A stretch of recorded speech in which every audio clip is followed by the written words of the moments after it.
उठती लहरें लांग न पाए, क्यों हाफती सी नाव है तेरी, नाव है तेरी। Very good evening and a very warm welcome to all the beautiful aspirants. आप सभी खूबसूरत लोगों का दोनों हाथों से स्वागत है इस खूबसूरत से प्लेटफॉर्म पर जिसका नाम है उत्कर्ष। मैं रोशन प्रताप सिंह फिर से आपके साथ एनालिसिस करता हुआ 22 फरवरी को हुए एग्जाम का, स्टेट बैंक ऑफ इंडिया, जैसे आपको पता होगा कि बहुत ही अवेटेड एग्जाम था। ऑलरेडी इसके 4 शिफ्ट्स हो चुके हैं। ठीक है, अगला जो शिफ्ट है वो 27 तारीख को आने वाला है। शिफ्ट जो 4 शिफ्ट थे उसमें क्वेश्चंस कैसे आए थे, किस वैरायटी के आए थे, किन बच्चों को एग्जाम की तैयारी करनी चाहिए, मतलब सेकंड जिन्होंने ऑलरेडी पहले दे दिया है और उनको अगले मेंस के लिए तैयारी करनी चाहिए, क्या गुड स्कोर रहेगा ये हम देखते हैं। ठीक है, तो 4 शिफ्ट हुए थे।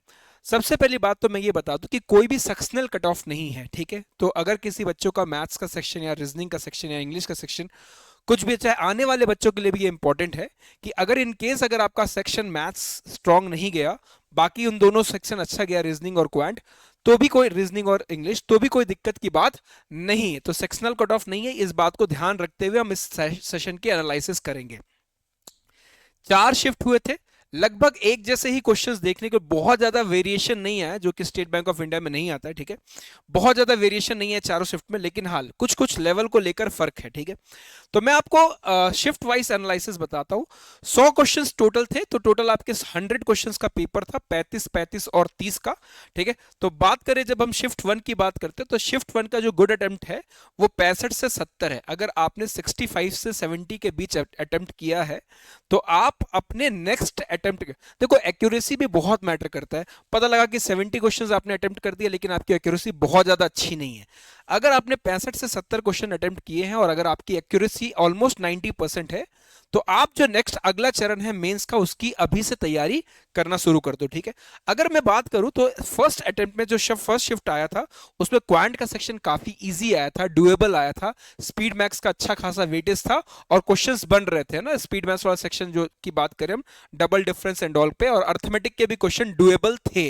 लेकिन बात करें हम मॉडरेट इंग्लिश की और रीजनिंग की, तो काफी मॉडरेट थी, है ना, मॉडरेट टू टफ की तरफ थी, मतलब बहुत ज्यादा टफ नहीं था क्योंकि प्री लेवल का क्वेश्चन था, तो बहुत ज्यादा टफ नहीं था।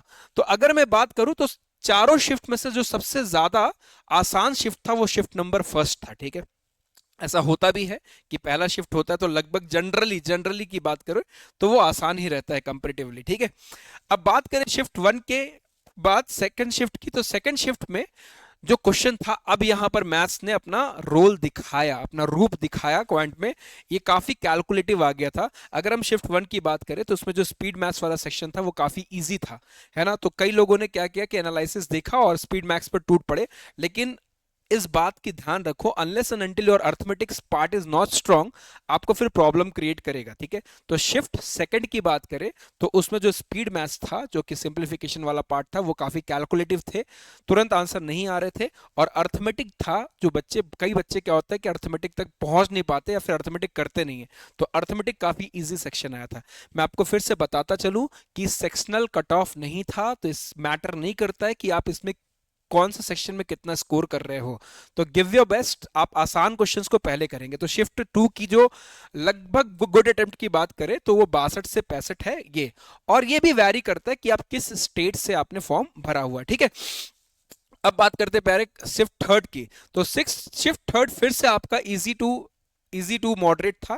ठीक है, क्वांट वाला सेक्शन इसमें, अब तीनों शिफ्ट में जो सबसे ज्यादा स्ट्रॉन्ग क्वांट पूछा गया है, जो मॉडरेट और टफ की बात करें तो सबसे ज्यादा स्ट्रॉन्ग क्वांट पूछा है वो यहाँ पूछा हुआ है। ठीक है, यहाँ फिर से उन्होंने रीजनिंग को वापस पैरेलली इंग्लिश के साथ इजी लेकर आ गया। तो इसकी अगर मैं गुड अटेम्प्ट की बात करूं प्यारे बच्चों, तो अगर आपने 62 से 65 की अटेम्प्ट की है विथ एक्यूरेसी, देखो मैं बार बार आपको कह देता हूं मैं कि यहां पर एक्यूरेसी मैटर करता है। मैं ये नहीं कह रहा हूं कि मैं कट ऑफ बता रहा हूं, नहीं, ये कट ऑफ नहीं है। लेकिन अगर आप ऑलरेडी प्री दे चुके हो तो देखो अब तो ऑलरेडी कुछ आपको करना नहीं है। ठीक है, अब आपको नेक्स्ट फोकस क्या करना है, अपने मेंस पर करना है। ठीक है, तो अगर आपने इस रेंज में किया है, इससे ऊपर भी कई लोगों ने 90 भी अटेम्प्ट किया है, लेकिन ऐसा जरूरी नहीं कि आपने 90 अटेम्प्ट किया तो आपका कट ऑफ क्लियर हो जाएगा। All depends upon the accuracy you have made in the examination. ठीक है, पर्टिकुलर एग्जाम में आपने क्या एक्यूरेसी मेंटेन किया है, ठीक है। बैंक में ऑल अबाउट एक्यूरेसी है, ठीक है, और यहाँ सेक्शनल कट ऑफ नहीं है तो आपकी एक्यूरेसी मैटर करेगा, ठीक है। तो 62 से 65 आपका शिफ्ट थर्ड में आप देखने को मिल सकते हैं। और शिफ्ट फोर्थ की बात करें तो शिफ्ट फोर्थ में जो है वो आपकी रीजनिंग और क्वांट जो थी काफी आसान और मॉडरेट आया था, इंग्लिश जो है वो मॉडरेट लेवल का था, ठीक है। तो इसकी जो गुड अटेम्प्ट है वो आपका 62 से 68। देखो अगर हम बात करें तो सबसे पहला शिफ्ट याद करो, सबसे पहला शिफ्ट का मैंने जो ऑलरेडी आपको अटेम्प्ट बताया है वो लगभग 65 से 70 का गुड अटेम्प्ट बताया है, क्लियर है ये। और उसके बाद जो सबसे लास्ट शिफ्ट है ये भी आपका 62 टू 68 है, ये भी लगभग ऑलमोस्ट 70 टच कर रहा है, ठीक है। तो फर्स्ट शिफ्ट और फोर्थ शिफ्ट तो कंपैरेटिवली डुएबल थे बहुत ज्यादा।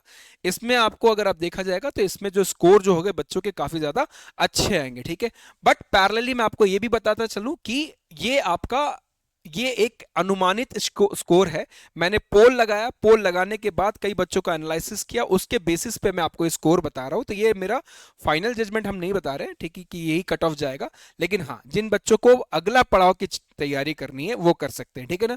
अब बच्चों को करना क्या है, तो आपको बच्चों को अभी से डे वन से, द मोमेंट आपने ये एग्जाम दे दिया है, डे वन से आपको क्या करना है, तो आपको डीआई वाले पार्ट को अच्छे से प्रैक्टिस करो। और अर्थमेटिक, ये गलती कर देते हैं बच्चे कि हमेशा स्पीड मैथ्स वाले सेक्शन के भरोसे ही रहते हैं। देखो डेली बेसिस के हैबिट पर आपको स्पीड मैथ्स तो करना ही है, लेकिन द मोमेंट अगर आप अर्थमेटिक को इग्नोर करोगे तो प्रॉब्लम क्रिएट करेगा। देखो अर्थमेटिक के अंदर ना 5 सेक्शन आ जाते हैं, इस बात को ध्यान रखना। एक तो अर्थमेटिक के वर्ड प्रॉब्लम आ जाएगा, ठीक है, दूसरा डेटा इंटरप्रिटेशन आ जाएगा, तीसरा जो आपका डेटा सफिशिएंसी आ जाएगा, चौथा आपका केसलेट्स आ जाएगा, और पांचवा आपका क्वांटिटी कंपैरिजन आ जाएगा। ये 5 चीजें जो हैं वो अर्थमेटिक का रिफ्लेक्शन को रिप्रेजेंट करता है, ठीक है। तो मेक श्योर कि आप डे वन से, इसी दिन से, जब आप जिन्होंने दे दिया ऑलरेडी पेपर, वो डे वन से प्रिपरेशन करना स्ट्रॉन्ग कर दे, और ज्यादा फोकस आप किस पर करें, तो अर्थमेटिक वाले पार्ट पे करें। जिन्होंने ऑलरेडी नहीं दिया एग्जामिनेशन, जिनका 27 तारीख को है या फिर आगे जिनका शिफ्ट होने वाला है, तो इस बात को ध्यान रखें, स्पीड मैथ्स वाले पैटर्न की अच्छी तैयारी कर दे। और मैं आपको ये जरूर बोलूंगा कि आप अर्थमेटिक वाले पार्ट को जरूर देखना, क्योंकि जैसे हमने देखा कि अर्थमेटिक का लेवल इजी था, इजी टू मॉडरेट था, और सिंप्लीफिकेशन वाला पार्ट हल्का टफ आया था किसी शिफ्ट में। तो इस बात को ध्यान रखना, आगे भी वो वही चीज फॉलो अप करेगा। मतलब आप कोशिश कीजिए कि अर्थमेटिक के जो टॉपिक है, जैसे एजेस है, जो कंपलसरी आएगा, एजेस हो गया, रेशियो एंड प्रोपोर्शन हो गया, टाइम एंड डिस्टेंस के क्वेश्चंस देखने को मिले हैं, पार्टनरशिप के क्वेश्चंस, या फिर मिक्सचर एंड एलिगेशन के बेसिक क्वेश्चंस हो गए, टाइम एंड वर्क के हो गए, तो बोर्ड्स एंड स्ट्रीम के हो गए। तो ये इन पैटर्न को ध्यान रखें, ठीक है। इंग्लिश और रीजनिंग की बात करते हैं तो वही इंग्लिश और रीजनिंग में वही पजल हो गया, फिर उसके बाद लीनियर इनइक्वालिटीज हो गया, सिलॉग्स हो गए, है ना। यही सारे पैटर्न देखे हुए जो आप ऑलरेडी मॉक टेस्ट में ऑलरेडी दे रहे होगे, ठीक है। तो जिन्होंने ऑलरेडी पेपर दे दिया है उनको बेस्ट विशेष है किस चीज के लिए, तो अपकमिंग एग्जाम्स के लिए। तो आपको मैं बता दूं कि आपका उत्कर्ष परिवार लेकर आया आपका एक ज्ञान कुंभ ऑफर, ये 23 से 26 फरवरी तक है। इन 4 दिन के लिए ऑफर है, जिसमें आपकी अगले चरण की भी तैयारी करवाई जाएगी। और अगर आप नए हैं, इन केस अगर आपने अभी तक फॉर्म नहीं भरा किसी एग्जामिनेशन का, और आप चाहते हैं कि फुल फ्लेज आपकी तैयारी चले, बैंकिंग सेक्टर बहुत ही बेहतरीन जॉब इसके अंदर आते हैं। अगर आप देखें तो खासकर गर्ल्स के लिए तो काफी ज्यादा अच्छा जॉब है, बॉयज के लिए भी बैंकिंग प्लस इंश्योरेंस।